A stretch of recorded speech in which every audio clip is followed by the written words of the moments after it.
I am very honored to be in the company of so many wonderful individuals and activists. My daughter Zarefah here, she is a PhD scholar, also with Ilan Pape. He's kind of adopting the whole family, at the University of Exeter. She is a media advocate, or social media advocates and manager with the American Muslims for Palestine. Zarefah, take it from here.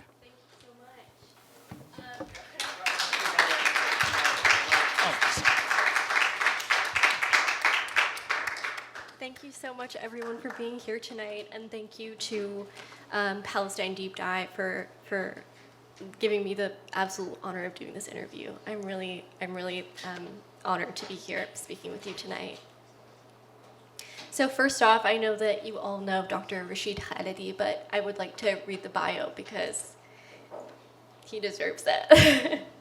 Dr. Rashid Khalidi is Edward Said Professor of Arab Studies at Columbia University, the co-editor of the Journal of Palestine Studies, and the author of many books, including The Iron Cage, Brokers of Deceit, So in Crisis, and his latest book, 100 Years War on Palestine, which is available out in the lobby, and I highly suggest you all go grab a copy. Thank you so much for being here tonight. So when I was writing my questions tonight, I was a little bit conflicted about what angle to go with. And I decided to go with a selfish angle, ask you the questions that I wanted to know the answers to. So I would like to start off with your book. Your book speaks to Palestinian history, the history of British rule and support for the birth of Israel. But what makes it particularly important, in my opinion, and the opinion of many, is your lived experience as a Palestinian. When writing this book, how did you understand yourself as an actor in this history? And how does the intellectual reconcile with their positionality? Thank you, Zarefah, and thanks to Palestine Deep Dive. Thanks to the Foreign Press Association for bringing us all here tonight. And thanks to Yetta and John Gillette, who were so instrumental in organizing this. That's a really good question. And I usually start answering that question by talking about the fact that I would never have written this book were it not for the pressure put on me, the incessant pressure put on me by my son, who's a playwright, and who said, you know, you've written enough books for other academics. You've written enough books in the third person. Talk about the stories that you tell us. Talk about the things you heard from your parents. Talk about the things you know, you saw, that we hear from you and that you never put in your academic writing. It's about time that you wrote a book that people who don't have a PhD can read. It's about time that you tell a story that's accessible and relatable, and he would never let up. He's a very persistent fellow. And so I finally realized he was right. I've finally gotten to that stage of my life where I'm not teaching my children, I'm learning from my children a lot more than they're learning from me. That's a very good stage to be at. And so I started to write a book which had a very, I hope, strong and accurate thesis. The title of the book is The 100 Years War on Palestine. What Mohammed talked about, asymmetry, is at the core of this. This is not a struggle between two equals. This is not a struggle between Germany and France. This is a colonial settler war on the Palestinians, waged with the support of the greatest powers on earth. And I wanted to convey that in the book. And at the same time, I wanted to make it something that people could understand and speak to and feel through telling stories. So I start with stories of people in my family, people in my wife's family, families I knew, and then my own personal experiences. My father worked for the United Nations, and so I would sit there in the gallery in the Security Council, which is where he worked, listening to these debates, and I put some of that in there. I was in Beirut during the war, from 1973 when it really started through 83 when we finally left. I put some of that in there.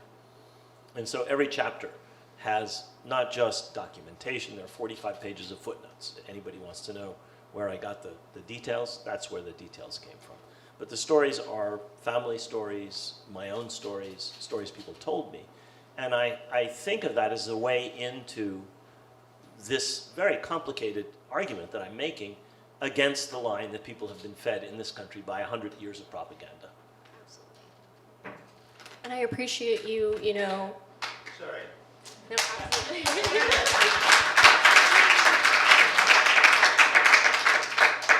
And young activist, I appreciate you, using that approach of accessibility and using, the approach of telling personal stories in order to tell history.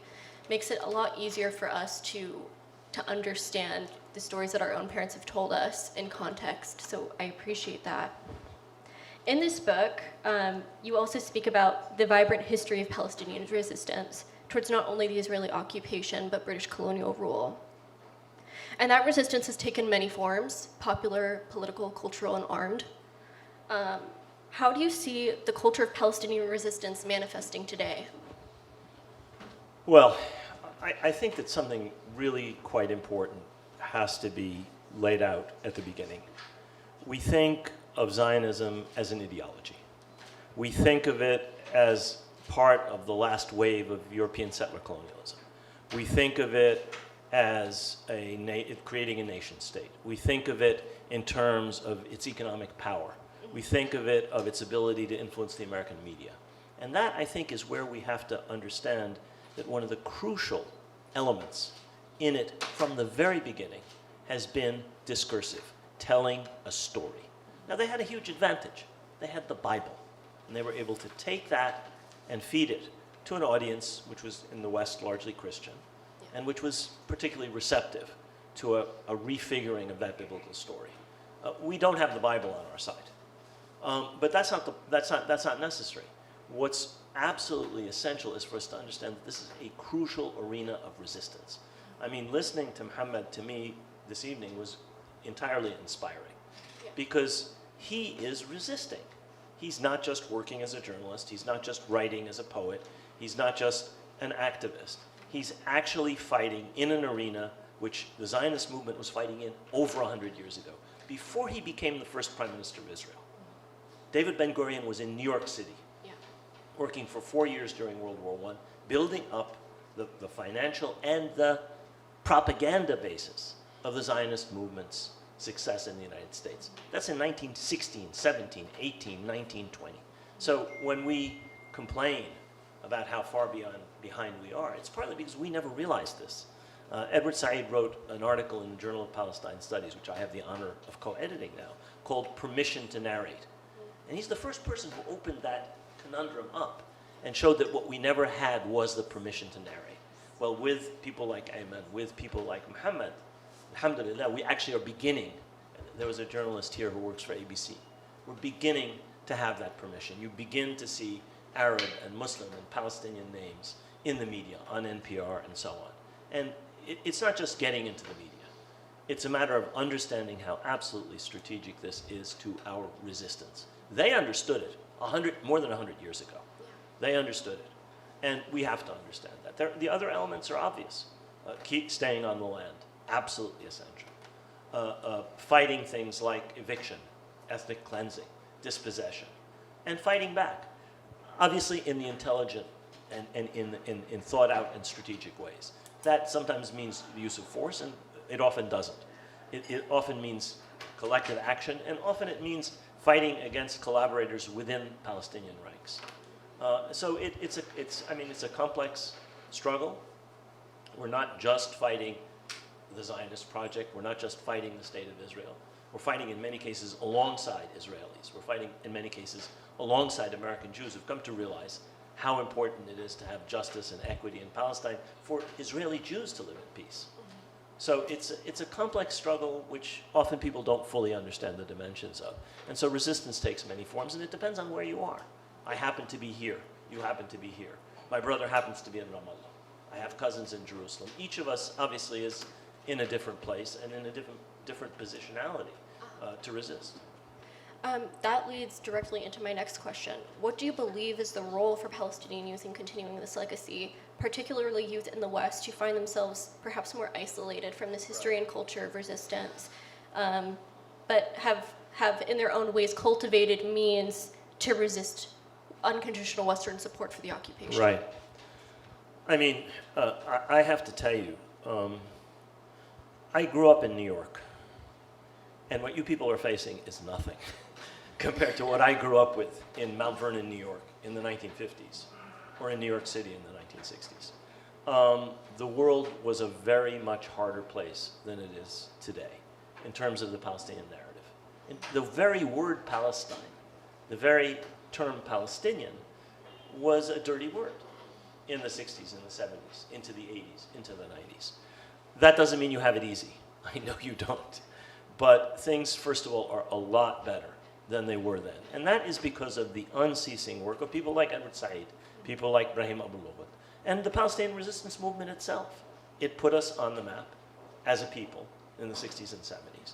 It gave us a certain self-confidence. And that and the resistance of people in Palestine really since the very beginning, since this 100 years war began, is what makes us able to do what we do. I think that what youth is doing now, Palestinian youth in Palestine and Palestinian youth in the diaspora, is the main source of hope for our cause. Our generation didn't succeed. I mean, I was in Beirut for many, many years. I watched the PLO very, very closely. I was involved in what was going on. We did what we did. And there were some successes there. And I hope that people will learn about them and learn about the things we did right and learn about the things our generation did wrong. But what you all are doing is so much more effective in so many ways. I can't tell you how proud I am of the generation of my daughter, my son, young people like yourself, young people like Muhammad, who really have, I think, achieved a breakthrough in so many respects. Just keep on doing what you're doing. Don't listen to old people. I mean, respect your elders, absolutely. But don't listen to old people for strategic advice. And keep doing what you're doing. And also read history. You know, history doesn't repeat itself, but you can learn from mistakes and you can learn from successes. We've had some enormous successes. The first Intifada was an absolute Palestinian victory. The achievement of Abu Ammar going to the United Nations over here on the east side was an absolute Palestinian victory. How were those victories achieved? And how did we not fully succeed in gaining the fruits of those victories? Yeah. So I think we have to really read our history very carefully. I don't just mean read my books. There's an enormous amount of stuff out there. Really, really good stuff. When I was a student, there were no books on Palestine, folks. I was an undergraduate in the 1960s. You couldn't read very much, even if you read Arabic, even if you read Hebrew. The material that's available, literally hundreds of excellent books that are available, books for ordinary people, books for PhD students like yourself, were not available 40 years ago or 50 years ago. So there's an enormous, wonderful library of, among other things, literature out there. Films, enormously wonderful films. So immerse yourself in those stories, immerse yourself in the history. Learn to be able to argue with people who are basically peddling a bunch of lies. They say the exact same things. I've been listening to the same lines since I was 12. And the arguments that are made don't change. And they're not that easy to counter. So that's partly a process of learning the history, but it's also a process of learning how to debate. Yeah. And I think what I've seen from young people, you're doing it. Thank you. I know that you said, history doesn't repeat itself. However, is there anything that you see young activists doing today that is a repetition of perhaps past mistakes or shortcomings? I just told you not to listen to old people. And so you shouldn't necessarily listen to what I'm about to say. But I think that one thing that you have to understand is that in order to win, you don't divide up your own ranks. You divide the ranks of the enemy. What does that mean? That means that sometimes you ally yourself with people with whom you are not 100% in agreement. Sometimes you accept difference and disagreement in your own ranks. And you understand strategically where and how you tip the balance. And that doesn't always mean being the purest of the pure. That doesn't always mean being 100% right. That doesn't always mean signing your name in blood to something that says apartheid or something that says whatever it may be. There are allies who will help us to break down, to change the balance of forces, such that we do have access to the media, not just through good journalists, but through having power in politics, through having economic power, through being able to tell them, we will boycott you if you don't do this and that and the other. Yeah. And that requires having allies who you sometimes don't agree with fully. That's a very hard lesson to learn, especially for young people who want things to be pure. But don't listen to old people. That's my main advice.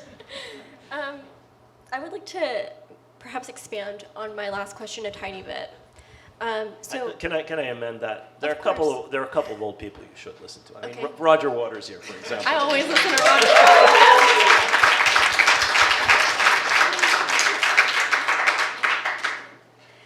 So to expand on my last question, my father was born in Gaza. The resistance that him and his, his family and even his classmates, that daily resistance that took place had a community behind it, supporting it, and fostering its growth on a daily basis. I was born and raised in Seattle, where the very opposite was true. My resistance and my activism rather made me a target to not only Zionists, but to members of my own community. And even unfortunately sometimes my local Muslim community. How do you believe that youth should navigate this situation and create our own culture of resistance in the context of the West? Yeah, that's a really hard question. I think that one of the words you used is key to that, and that's community. You have to build up a community of like-minded people. You have to protect yourself against naysayers and people who will tear you down. And you have to be in touch with your own roots, but also with the basic things that drive your cause. I mean, your people being treated as our people have been treated over these many decades, has to be what drives you. And I think, I see on university campuses a creation of that kind of community. I mean, that's what I see the best. I see people who are able to work together across religious lines, across ethnic lines, and are able to build community. And that's why we have BDS resolutions passed by universities like Columbia, University of Illinois, Champaign-Urbana, Brown, Barnard, and many, many others. That was not done by one group. It wasn't mainly done by Palestinians, by the way, or Arabs or Muslims. It was mainly done by American students, minority students, white students, Jewish students, and Arab and Muslim and Palestinian students. And that's not an easy thing to do, to build across those gaps. It means we also have to get out of our silo. We are not alone in being oppressed. We are not the only people that has suffered settler colonialism. We are certainly not the only people who suffered colonialism. And we're not the only people right now suffering from racism or suffering from ethnic cleansing or suffering from evictions, as Mohammed said. I mean, there are evictions happening all across this country. So I think what we have to do is to figure out how to link up with those different causes that actually are linked fundamentally to our cause. And the power of this can be seen in how it scares the other side. They're terrified of BDS. They spend hundreds of millions of dollars fighting something that's driven by Palestinian civil society and organizations that have almost no money, that are essentially organized by kids and young people. That shows how powerful this is, that they're so, they have a whole ministry devoted to fighting BDS. And I think you can see the same thing with, for example, our claim of indigeneity. We are the indigenous people. You have now Zionists saying, we're indigenous. Why are they doing that? Because it's such a powerful argument. 2 days ago and 2 weeks ago, I did book talks for my new book. One with the University of Toronto and one with Staten Island College. And each one was preceded by a recognition of the land on which those institutions are standing, which are, of course, Native American and what the Canadians call First Nations property. And I said, well, that's a perfect introduction to what I said, what I'm about to say. Because I'm going to talk about settler colonialism, which is what we in the United States and the people in Canada are living under or through. And I think that is the way that you deal with isolation. It's not just within your Palestinian or your Muslim or your Arab community. You have to get out of that and build coalitions. Absolutely. Thank you so much for that advice.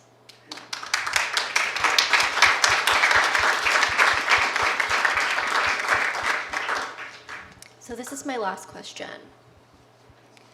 Throughout Israel's history in particular, there have been many efforts to hinder Palestinian activism, but also Palestinian memory.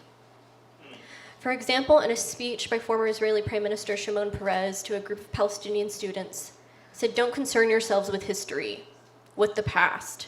What happened? What happened is not important. History is irrelevant." He would say that. Do you think that Palestinians, or at least Palestinians in diaspora, run the risk of abandoning our history? Quite the contrary. I mean, maybe I see unrepresentative samples in the audiences I speak to and in the students I teach. But I think this generation of young Palestinian Americans is, and Palestinians, because I teach students who come from all over the Arab world and from Palestine. This generation is probably more attached to finding out about its roots and to understanding its history in an open-minded way and understanding it in context than perhaps the generation of their parents. And I think that's a really wonderful thing. What Perez said is not isolated from the whole of the rhetoric of every settler colonial regime. There's the famous remark of Golda Meir, "There are no Palestinians, they never existed." There's a famous remark of Ben Gurion, "The old will die, the young will forget." Well, I think we have to prove these people wrong. And I think younger people are doing that. And that is through learning. I mean, talk to your parents and especially your grandparents and your old uncles and aunts. Find out about what life used to be like. Don't just read history. Read novels, read poetry, go to plays. And there's a wealth of stuff out there to learn about our history. And I think young people are doing it. I really am extraordinarily impressed by the change that I see in the generation that your age and even younger, people who are undergraduates and even high school students. It's interesting. For my research, I've been reading a lot of prisoner testimonies. And a lot of them say the exact same thing when they were asked why they did what they did, whatever that was, whether that was participation in an illegal an association or organizing an illegal protest or whatever it was. And they all said the same thing. They said, "I live in a refugee camp. My village is a few miles away and I've never visited it, but I know the stories, I know the history, I know where I come from, I know what was taken from me." And I think, like you said, that's in their best interest for us to forget what they did to us. So through amazing books like this, I think if you don't already have this book, you need to buy it for a young person in your life. It's out there, you don't have to buy it. Oh. It's already been purchased for you. And I'll sign it. Then get a signature. Thank you so much for giving me the honor of conducting this interview with you tonight. It was a highlight of my life. Thank you. Thanks, Em.